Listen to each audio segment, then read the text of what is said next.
Hi, and welcome to the Coming Strength and Fitness Fitcast. I'm Jill, coach and owner of CSNF, and I'm here along with my team to take your fitness experience to a new level. In each episode, we'll bring you helpful conversations with our coaches, members, and guests to provide additional value to your gym experience and understanding to our mission at CSNF to change lives through fitness. Hope you enjoy the episode. Well, everyone, thank you so much for tuning back into this special episode where we are dropping a podcast every other Monday, but this one is a special one. And whenever you're listening to it, it'll give you a little context. It is the month of February 2021, and here at Coming Strength and Fitness, we are doing a special community fundraiser specifically for No Longer Bound. And to get into that, we thought what a great idea would to bring in our one and only Devon. Devon, say hey. What's going on, guys? Honestly, how do you say your last name? It's Braykovich. I knew how to say it. You did? Yes, I did. I've read it so much like on Facebook or something. I was like, wait, I've never actually said his last name, and I'm just going to butcher it. So I'm just going to be vulnerable and say, I don't know how to say your last name. It's Devon. No, it's not. No, yes, it is. It's Devon. Oh, my gosh. You had me for about 3 seconds. I It was is like, spelled with an O, though. I just introduced him with the wrong first name, not even know how to say his last name. I should just quit right now. But anyways, we're going to get into just the impact that this will have, just your personal impact and your experience through No Longer Bound, and what this community fundraiser will do and the impact it will have on the community as well. So we also have Jill in the studio. Guys? Hey. Jill, how you doing? I'm pretty good. Doing good. Pretty swell? Yeah, pretty swell. Pretty peachy? Peachy. Peachy. You're taking my words. Those are my words. That was weird. We thought of that at the same time. No. I've said those words before. You're pulling them out of the old memory I say bank. that all the time, though. I say it all the time. Lies. Guys, this is live. Maybe we're around each other too much. Too I don't know much. what's happening. This is confession. Anyways, Devon, for those of the people listening that don't know Devon. Devon. That's right. I like that.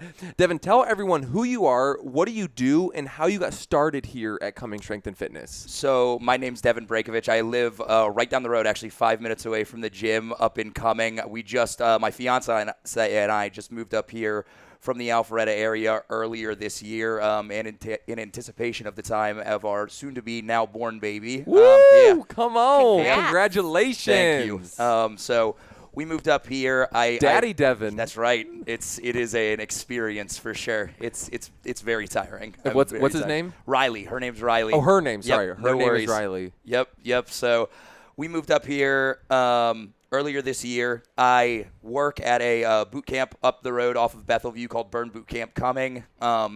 We really specialize in boot camp style training, so less barbells, more dumbbells, more body weight, a lot of high intensity work.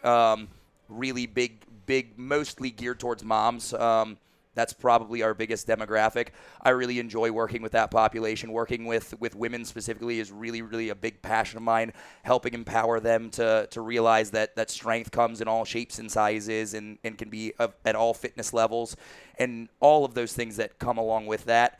And how I got started at Coming Strength and Fitness is I was at a CrossFit box down in Sandy Springs that I loved a ton and had been there since I started my CrossFit journey about 3 years ago. And moving up to Cumming, I just could not justify driving 40 minutes both ways when there was an awesome gym right down the road. So I reached out to Jeff about starting off here, and we got to talking, and I came in and tried a few of the classes, and I loved the community. I loved the programming. I loved just everything that Coming Strength and Fitness was about. So I decided that this was an awesome second opportunity for me to have a new gym. And, I've been here for probably 4 months now, and I've loved every single second of it. And for those of you who do not know Daddy Devon, I'll stop saying that. Oh, just boy. Devon. Ooh. For those of you who don't know Devon, he is a really fit dude. Really you are fit. a I very appreciate fit that. dude. You are young. You are very good at what you do, and you are a very fit dude. But this current season of your life was not. It has not been forever, right? No, not at all. You have a past. You have gone through No Longer Bound, And which is so special, the community fundraiser we're doing here at Coming Strength and Fitness is going to impact part of your story that you had in your past. Absolutely. Which is why we thought it was so cool to have you on the podcast to pretty much share what you want to share regarding that. So if you could tell everybody what No Longer Bound is and what your personal experience with it was. Absolutely. So No Longer Bound is a faith-based treatment center. It's they call it a regeneration center, not a recovery center. That's located right off McFarland in Cumming. They specialize in men's recovery. It's a 12-month program, I believe now. It was a 10-month program when I went through it in 2013. I ended up spending 14 months there.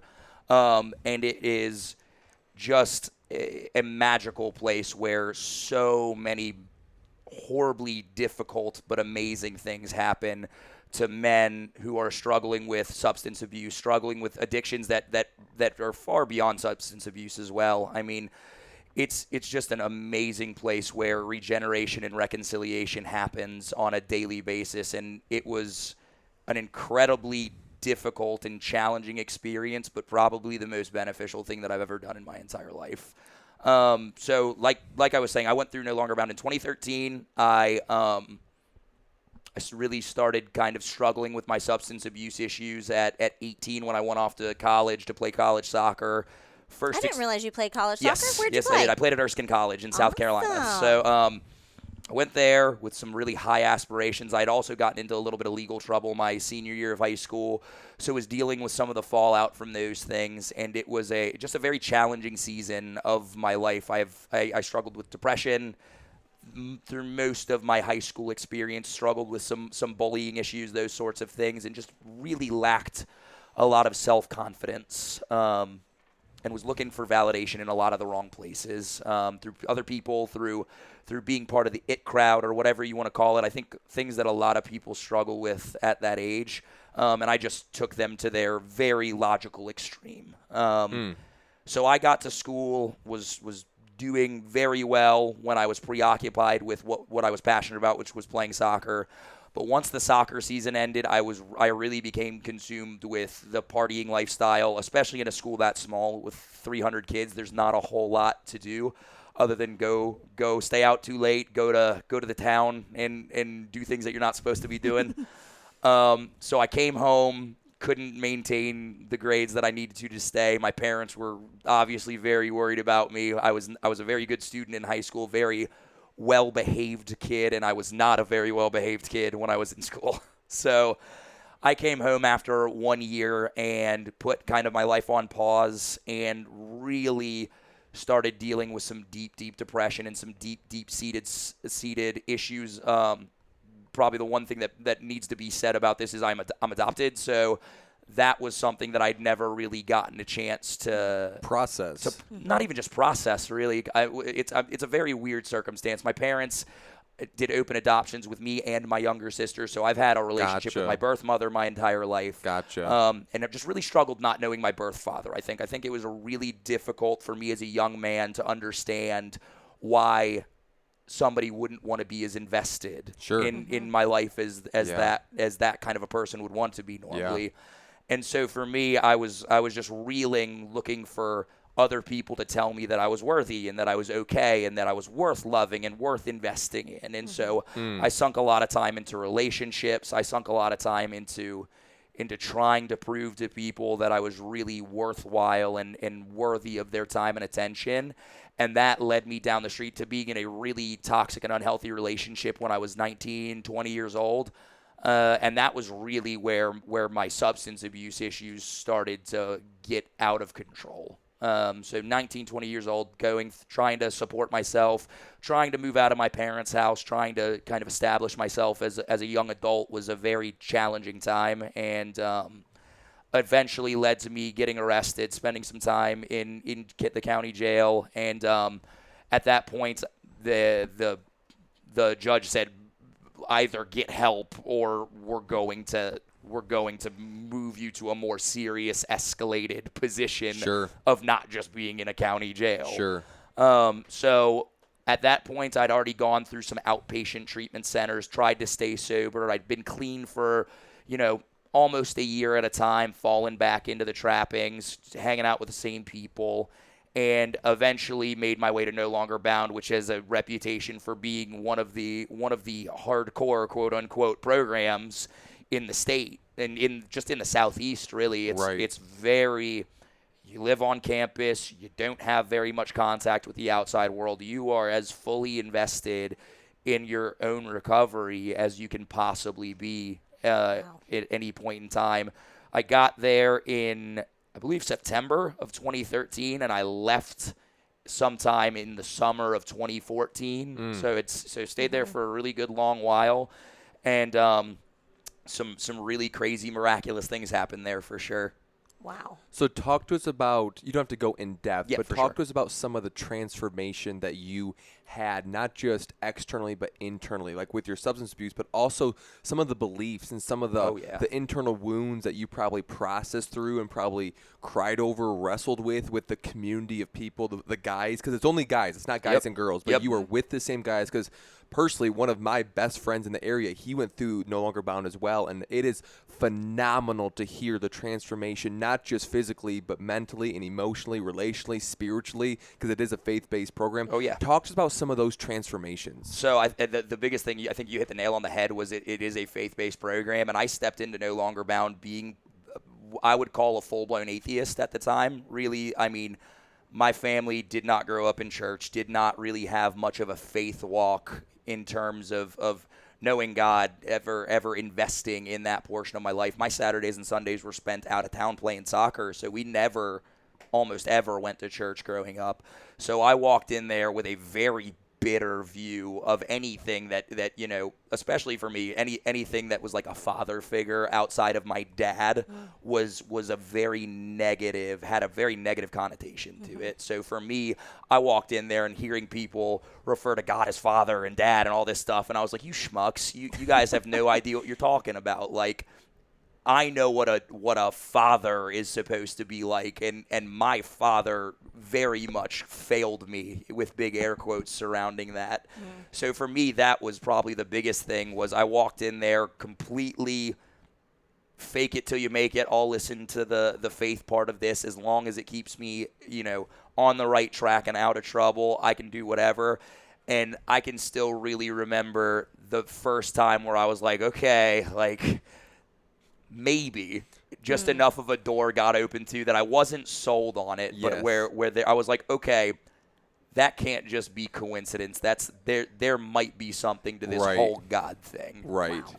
So that was the biggest thing that changed there. Was I really got to invest some time into like looking at God as a real possibility, as something that could be existing in my life first and foremost, and then as somebody that was invested in me. And even in the times of my life where I felt completely alone, looking back and seeing what could have been and how he guided me closer towards him specifically over the course of that time. I mean, I can remember times after my parents kicked me out of the house and I thought I was going to have nowhere to go, only for them to have a change of heart and be like, hey, like, we're going to love you through this, and we're going to put you up in a hotel for a few nights until you get back on your feet again.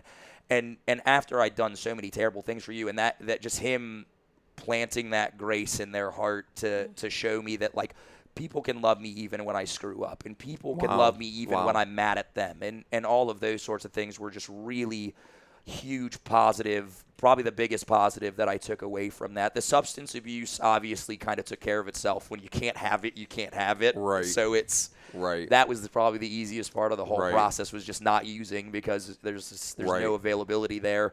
The other big thing is really getting some time to invest in relationships with other men. I think I had a really big fear of investing in, like, friendships specifically with other guys. Like I said, I'd gone through some traumatic bullying, I'd call it, over the course of moving from Ohio down to Georgia at a young age. And so for me, I always tried to keep men at an arm's length and tough attitude. And I'm going to be, I wasn't the biggest kid, but I was going to be the craziest kid and make sure that you know that I mean business, because I'm not going to let you pick on me kind of attitude. So being able to sit down with guys and just express trauma and share my feelings in a very vulnerable state, where I can look at somebody and be like, man, you said this to me, And that really hurt my feelings. And whether you want to acknowledge it or not, I want to express that to you because I think that my feelings are important, was really important. I think I was really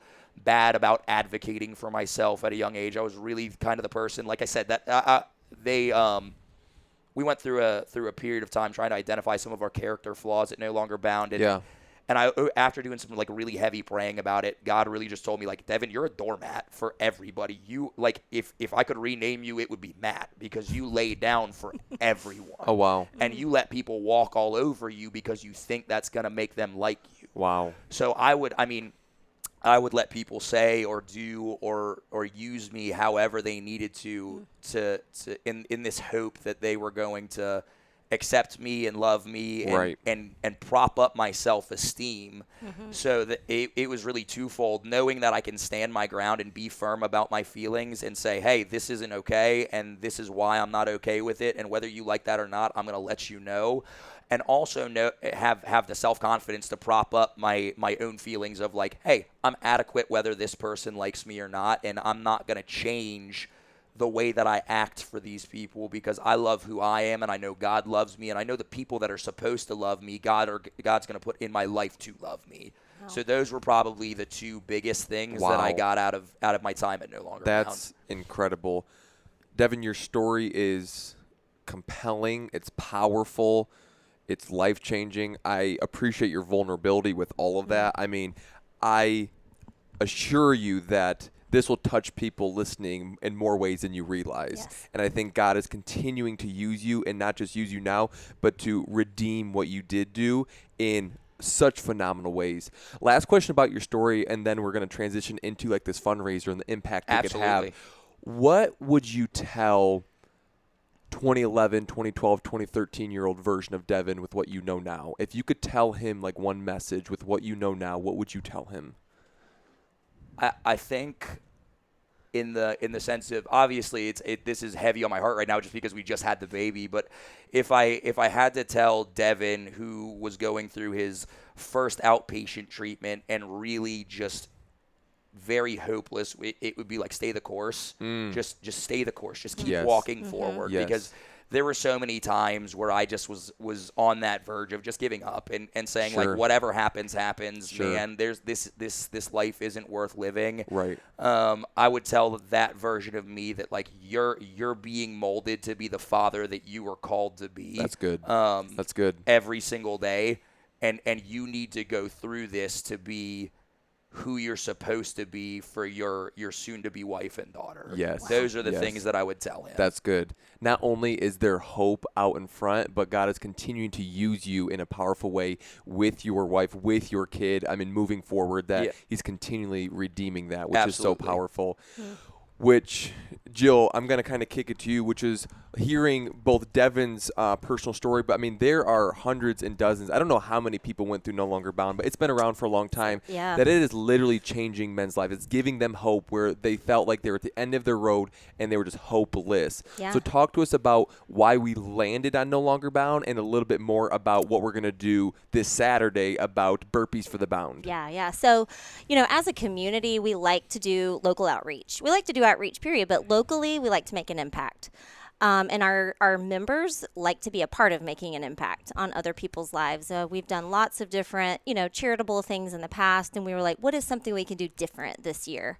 The idea of No Longer Bound came to mind. I've known some people that have gone through the program and women that have gone through similar programs and how impactful something like that can be. And I thought, all right, let's put our thinking caps on. What can we do to make it a fun fundraiser to raise some money to send over there to that awesome organization? I believe it was Jordan that had the idea of Burpees for Bucks. It might be a different type of charitable thing that another organization does. But, I mean, who doesn't want to see their coaches do burpees in agony? Who doesn't? Everyone wants to see that. This is the format that we're going to use. We are going to begin on February 22nd. It's a Monday. We're going to start our fundraising page will go live, and No Longer Bound is going to be setting that up for us. You can make a direct donation to that page. Every dollar that is donated, our team of coaches will do a burpee for that dollar. So what this could translate to is if we get a total of 5, 7, $8, Let's $9, just stop $10,000. Let's just stop there.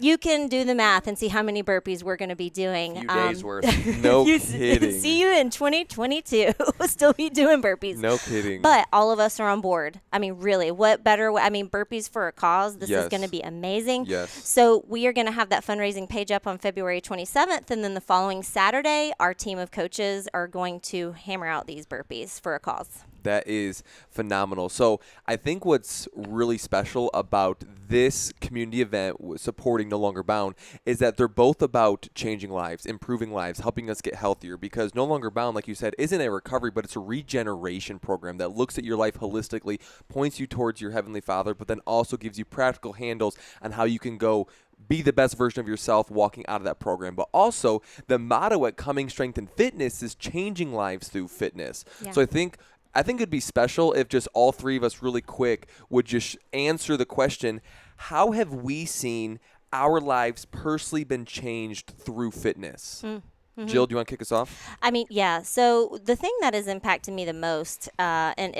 it's different for everybody, is going to be like the way that I view myself. Confidence. You know, I have found a lot of things through fitness that I didn't know I could find through fitness. That's I good. didn't know that my confidence and my self-image and how I thought about and believed about myself Yes. was connected to that. Yes. So for me, it's just been a complete transformation physically and internally.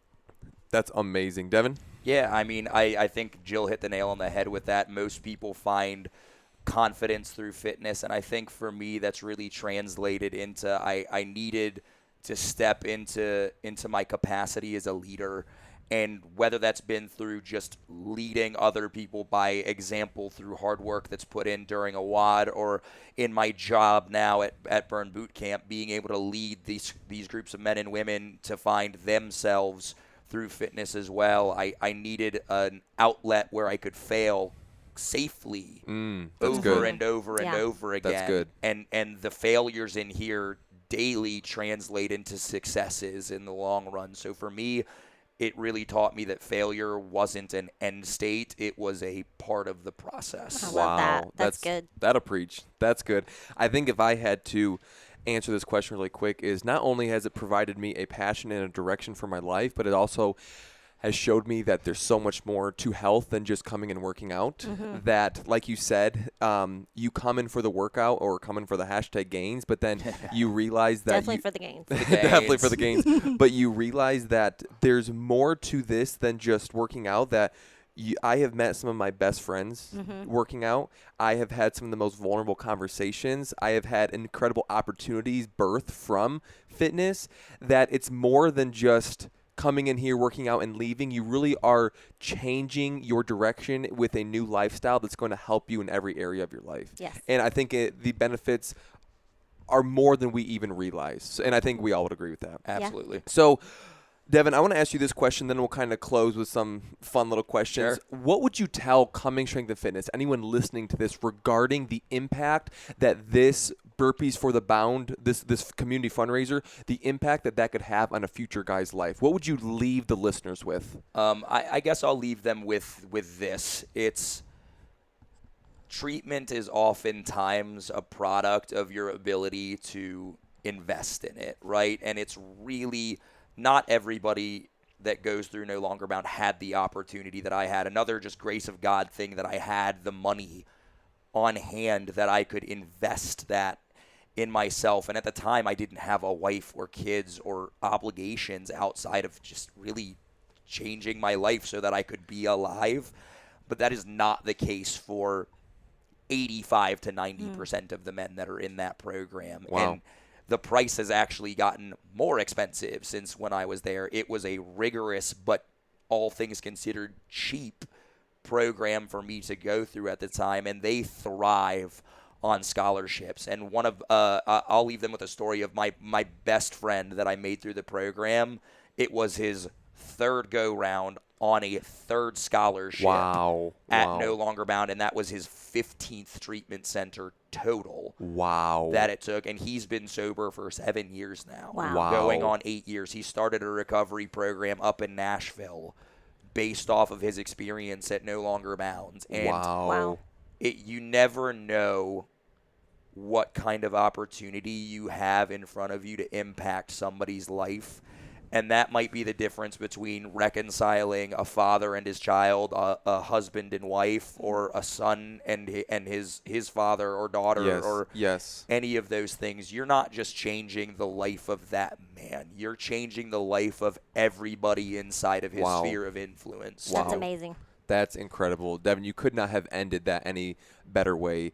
And if I could just boldly say to everyone listening that there's everyone listening, there's a part of us inside that we want to fill that inner void with meaning and purpose. We want to connect to something bigger and better than ourselves. And through Coming Strength and Fitness, this is such an easy and practical way to embrace purpose by helping impact someone's lives that actually needs it, where literally I want to just boldly ask if you could, whether it's $5 or whatever the amount that you want to give, that if you would give to this program, not only will you help someone, but you will watch your coach be in so much pain and misery for days because we're going to do so many burpees that you'll get some sort of comical relief out of it as well. Probably going to have some sort of rash No and kidding. sores and probably blood. I mean, I don't know, all of the things. But that just goes to show that how much the coaches are invested in this as well, because we're willing to do this or go through this because we want to raise money for No Longer Bound. I have a question for Devon. Please. For Devon. Devon, who are you most excited to see do a plethora of burpees on our staff? Which coach excites you the most? Answer this politely. I think it's a tie between Jordan, who I love to hate for his programming, and also Hunter, because I like seeing Hunter struggle with things because it makes me feel better about my fitness level. Yes. Yeah. Whenever Hunter works out, he has the same face the entire time. I'm like, are you tired? He's so stoic. He never looks like he's in pain. Never. He's the most even keel. I mean, I would know. I've known him since I was, 9? Person that he is always the same. And he so works jealous. out that way too. I have the worst poker face. Like immediately during same. a WOD, you're like, oh, Devon's not okay. He's not doing well. So you've got your bucks on Hunter and Jordan. I love that. I'm glad you didn't say me. Anyways, let's end with a couple quick hitters, a little bit light to end us. This is for both of you. All right, we're gonna go lightning round this time. All right, fast. Okay. Woo. All-time favorite movie. Go. Top Gun. Top Gun for Fight Jill. Club. Fight Club for Devon. All-time favorite band or artist. Go. U2. U2 for Jill. That's tough. Probably Goo Goo Dolls. Goo Goo Dolls. Yeah. Man, those are two really good answers. Go to Starbucks drink. Go. Grande Pike, 1 pump of vanilla, splash of cream. Oh, my gosh. Devon? Grande Dark Roast Black. You guys both said that automatically. Listen, I we love have that. conversations about caffeine all the time. It's necessary in our line of work. Absolutely. That's debatable. Anyways, what is your go-to Chick-fil-A order? Go. Chicken wrap, medium fry split with Hunter, fruit cup. Devon? Spicy chicken sandwich, no pickles, extra order of fries, and a water. Ours is really close. Ours are very similar. If you could own, not Starbucks or Chick-fil-A, because we just said them, but if you could be a franchise owner of any fast food restaurant, what would it be? Go. Chipotle. That's a good answer. I'd probably go Popeyes. Popeyes. I want that chicken You sandwich, want that bro. chicken. I love it. All right, next question. If you could be sponsored by any athletic apparel other than Lululemon or Rogue, go. Any athletic apparel? I thought we were going to say peanut butter again because I No, don't know no what's food, happening. no food. Okay. UGG. Oh, my gosh. I wear, with the boots. Listen, I wear my fuzzy boots literally every day in the winter. She has them on right now. Devon. Born Primitive. Born Primitive. You guys both are wearing the apparel that you said. It's an easy answer. It's an easy answer. It's true. Yeah. Last one. If you could be the CEO of any big-time company, what company would you be the CEO of? CrossFit. You'd be the CEO of CrossFit? You'd be good at that. Thank you. Jill says CrossFit. Ty, all-time Rogue, right now, GameStop. Yes. Oh, my gosh. GameStop is exponentially going through the roof. Cash out now, CEO of GameStop. Your life is never getting better than it is right now. Seriously. Do you think I might get a call from someone like at HQ from CrossFit once they hear that I have interest? Shameless plug. If you are looking for like an executive director of the games, contact Jill Thornton. She is sending her resume to you. I'm ready. She is ready. Devon, thank you. Seriously, just just for this conversation, your time, and just being vulnerable in conversation that can really shine a light for other people, not just to donate to a good cause, but to really maybe take a step in the right direction. And Jill, thank you for your time, your leadership, and we are so looking forward to this fundraiser. Stay tuned on social media, and this is going to be a blast. See you guys. See ya. Later. Thank you for joining us today, friends. We hope you enjoyed this conversation and gained a greater understanding of the mission and vision of the CSNF community. Check us out on Facebook and Instagram under Coming Strength and Fitness, or hit us up on comingstrengthandfitness.com. See you next time.